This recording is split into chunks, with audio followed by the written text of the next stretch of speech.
Hi guys, आज कृष्णा सप्तमी है और गुजराती में इसको शीतला सातम भी कहते हैं। आज के दिन में जितनी भी माएँ हैं, जितनी भी मदर्स हैं, वो उनके बच्चों के लिए, घर परिवार के लोगों के लिए शीतला माता की पूजा करते हैं और व्रत रखते हैं, जिसमें हमको ठंडा खाना खाना होता है। और आज के दिन बहुत सारी प्रिपरेशन भी होती है क्योंकि कल है जन्माष्टमी। आई एम श्योर कि आपके घर में भी कृष्ण जन्म की जितनी भी तैयारियां हैं वो शुरू हो गई होंगी। मेरे घर में तो बहुत धूमधाम से मैं मनाती हूँ कृष्ण भगवान का जन्म। पर सबसे इम्पॉर्टेंट चीज़ जो हम लोग को प्रिपरेशन करनी होती है वो है पंचामृत। पंचामृत, कोई भी पूजा हमारे घर में होती है तो पंचामृत बनता ही बनता है। ऐसा कहा जाता है कि पंचामृत के बिना कोई भी पूजा अधूरी है, इनकम्प्लीट है। पर आपको मालूम है कि पंचामृत का इतना इम्पोर्टेंस क्यों है? हम लोग हमेशा पंचामृत बनाते हैं तो वो नॉर्मल वे से बना देते हैं कि 5 चीज़ों को मिक्स किया, कोई भी प्रपोर्शन में मिक्स किया और पंचामृत बन गया। बट पंचामृत हमारे अगर शास्त्रों की बात करें, अगर आयुर्वेद की बात करें या जितने भी रिलीजियस प्रोस्पेक्ट से बात करें तो पंचामृत का इम्पोर्टेंस बहुत है। और वो इम्पोर्टेंस आज मैं आप लोग को समझाने जा रही हूँ और पंचामृत की रेसिपी मैं शेयर करने वाली हूँ। आप लोग को ऐसा होगा कि पंचामृत की रेसिपी में क्या है, 5 चीज़ें मिक्स करनी है और पंचामृत बन गया, पर ऐसा नहीं है। अगर ये 5 चीज़ें प्रॉपर प्रपोर्शन में मिक्स नहीं हुई तो ये अमृत नहीं बनता है। वो सिर्फ पंचामृत कहने के लिए ही है, पर उसके प्रपोर्शंस जो है वो बहुत इम्पॉर्टेंट है। शुरू करें।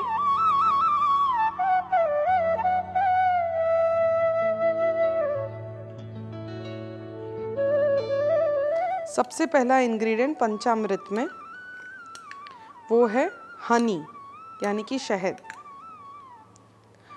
1 टेबलस्पून हनी लेना है।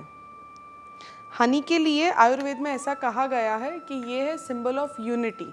आप लोग को सबको मालूम ही है कि जब बहुत सारी हनी बीज एक साथ आती है तभी हनी प्रोड्यूस होता है।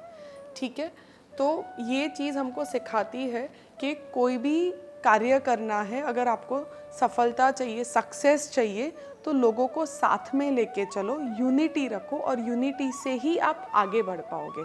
तो हनी हम लोग को पंचामृत में ये सिखाता है कि that it is a symbol of unity, तो संगठन में रह के आगे बढ़े।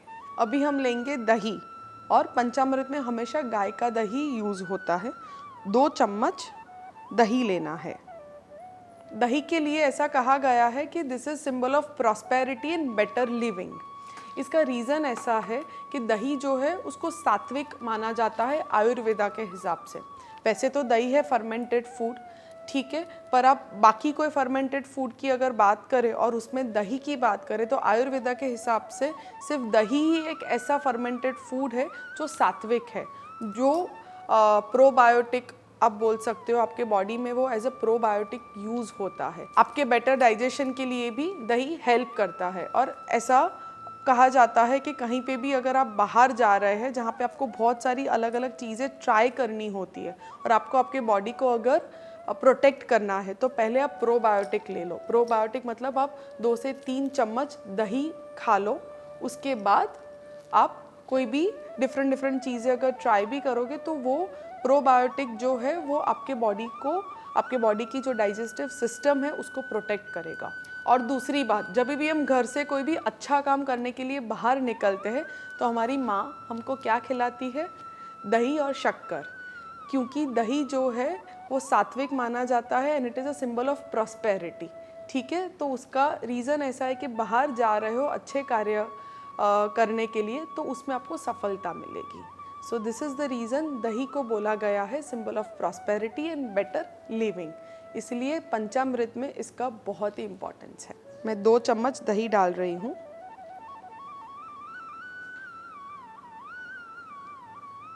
गाय का घी 1 चम्मच।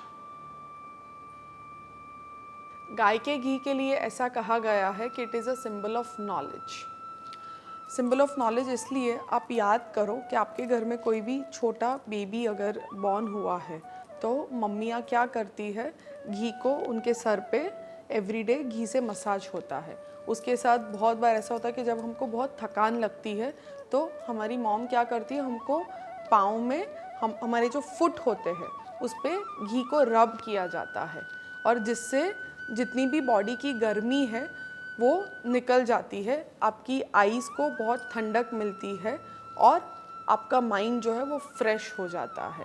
तो घी के ऐसे बहुत सारे अलग अलग यूजेस हैं जिससे वो सीधा आपके माइंड पे कंट्रोल करता है, उसको ठंडा करने में, उसको शांत करने में घी हेल्प करता है। इसीलिए कहा गया है कि it is a symbol of knowledge.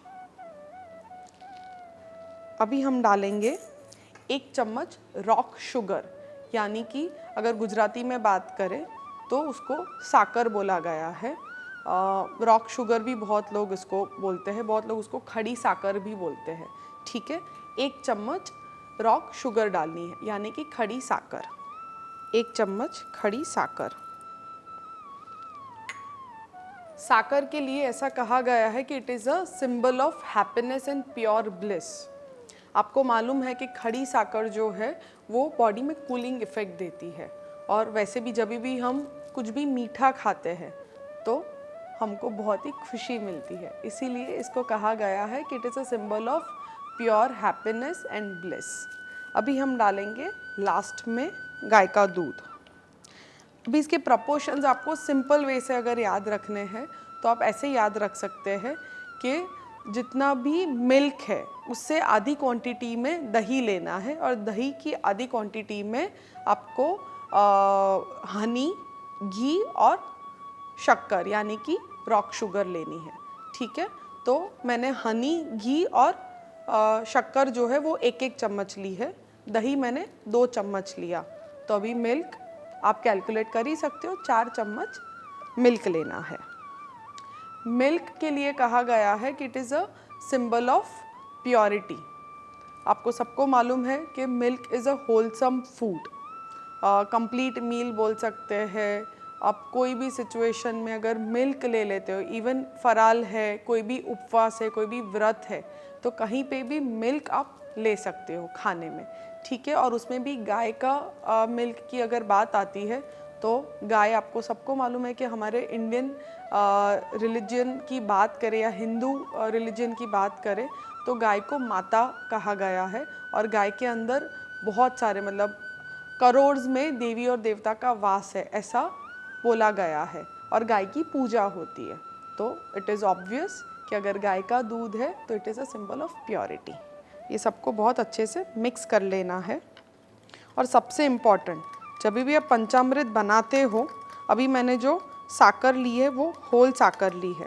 ठीक है, और उसका रीज़न ऐसा है कि पंचामृत बनाने के बाद उसको कम से कम 1 से 2 घंटा उसको रेस्ट देना है, तो साकर जो है यानी कि शक्कर जो है वो मेल्ट हो जाएगी, और जितने भी 5 चीज़ें हम लोग ने ऐड की है, 5 तत्वों को जो ऐड किया है वो एक दूसरे के साथ रिएक्ट करेंगे, और फिर ये 5 तत्वों कन्वर्ट हो जाएंगे अमृत में, और इसीलिए इसको कहा गया है पंचामृत। और जब भी भगवान को भोग लगाएंगे तब इसके अंदर तुलसी डालेंगे। अभी मैं इसको 1 से 1.5 घंटा रेस्ट दूंगी।